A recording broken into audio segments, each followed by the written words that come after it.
Na mas grande notisya esta noche, el alcalde Beng Climaco yalama con su mga kritiko na politika que apuraw man take over na City Hall.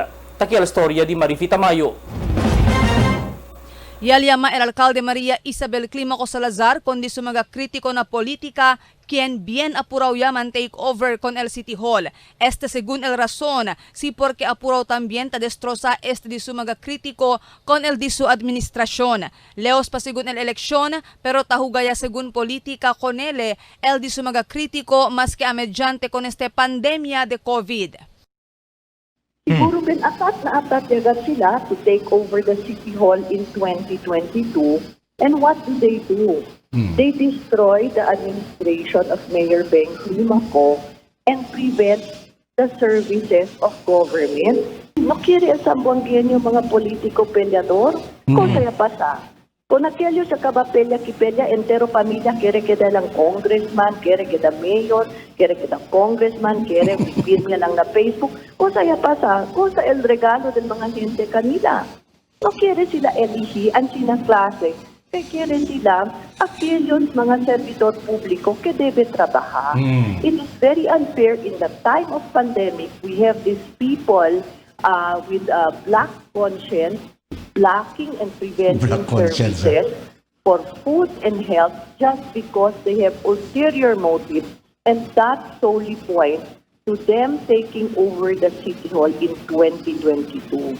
Taakusa según Conele el di sumaga crítico de corrupción y Conele también ta disculpa el di sumaga crítico todo el mga controversia ta confronta el ciudad mas que tiene de este hindi mas trabajo del un alcalde. Toro según este taas el di sumaga crítico por el intention lang para destroza Conele. Pero propio lang también según sabi el público si pakimodo ba de limpio este di sumaga crítico o el di ila maga konsensya. This is my last term. I will work very hard, and no amount of bullying from rich and powerful people. I know who they are, and I will expose them. But I want to shield the people of Zamboanga of this mudslinging because this is uncalled for at this time. Si aquellos que hablagan bien limpio de la conciencia, let us make a public examination of conscience. Ustedes ba in your personal, professional life and that of the members of the family, tiene ba vosotros accountability as you claim to be morally upright? Contesta. Contesta sila. Yabla el alcalde sabe ele que forma un grupo el di sumaga crítico para lang asemalo con ele o con el di su administrasyon. Conoce según ele quien el maga-envuelto na grupo y alto pa el di su respeto con cuantos kanila. Yes, pantayo kay para kumigo lang alto ka el niyo respeto con estos mga personalidad kay yo antes maestra lang na Ateneo de Zamboanga. Y kada anyo, tienen mga homecoming, kami mga empleyado ng del Ateneo, karisibigat kami ko ng mga diferente, mga successful alumni. And they belong to this successful batch, and I really look up to them, and I honestly, I feel hurt. I feel in pain, because my question is, what have I done to deserve this? I am just here to do my role to serve the people. And why use me for their political interest?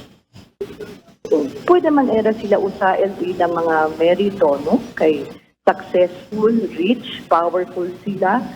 Aumento pa del alcalde que acaba entramete el di sumaga crítico con el manera na responde el di su administrasyon na COVID pandemic. Incluido ya el establecida del isolation facility na ecozone. Pero hindi lang según ele el quien tasali afectaw aquí. Mas ya kada según afectaw aquellos mga kontratista y otro quien ya trabaja na konstruksyon del facilidad. There is the local government code that limits the powers of the legislative body through investigation only of the proposed budget of the city and not every issue such as isolation area, food, and responses to NIDA, and even harassing. I'm saying harassing. these suppliers of the city government, don't they know it's very, very difficult to look for suppliers at the height of the pandemic because the city cannot immediately pay them.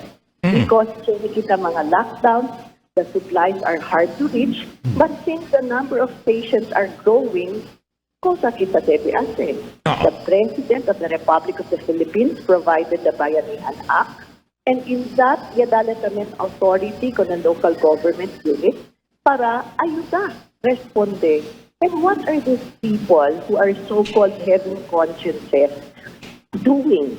They block, they prevent, they criticize, they harass the services of government from helping people. Kaya ba kita konsensya? Si kita, embes na ayuda, pribini kita at asistensya para dali aton mga hente. Kaya ba sa konsensya? Si LD aton mga kontratista durante kan ECQ, no ay kere ay ayuda sa natin po ng quarantine isolation facility kay ECQ. Hek kan pili kami ayuda del presidente del mga kontratista. Hindi mismo yan recruit yan sakripika iyak sila mga trabahante. Estos cuantos mga kabesa pensante del black conscience. Yan pili yung picture ayan nga ekoso no to kadamon. Because also this says iberdad bang sila mutual consensya kasi sila durante ka tiempo may privili. Yan dapat sila galetra ta, hindi mag-sign of their support. Iara cuando acabe el proyecto, yan sa pa sila un conocido, habla kita grande, poderoso contratista que hace mga proyekto siguro.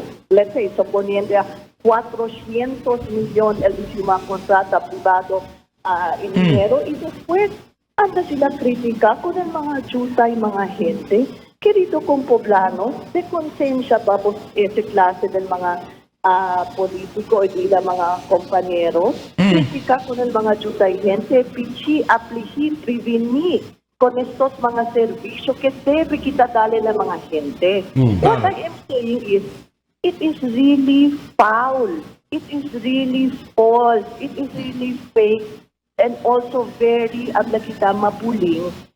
Ikaw lang ko ng mga konsensya di ila, if you stop the services for health, for food of people in this time of pandemic, just because of what? You want to take over the city hall. Marifita Mayo, Dateline Sambuanga.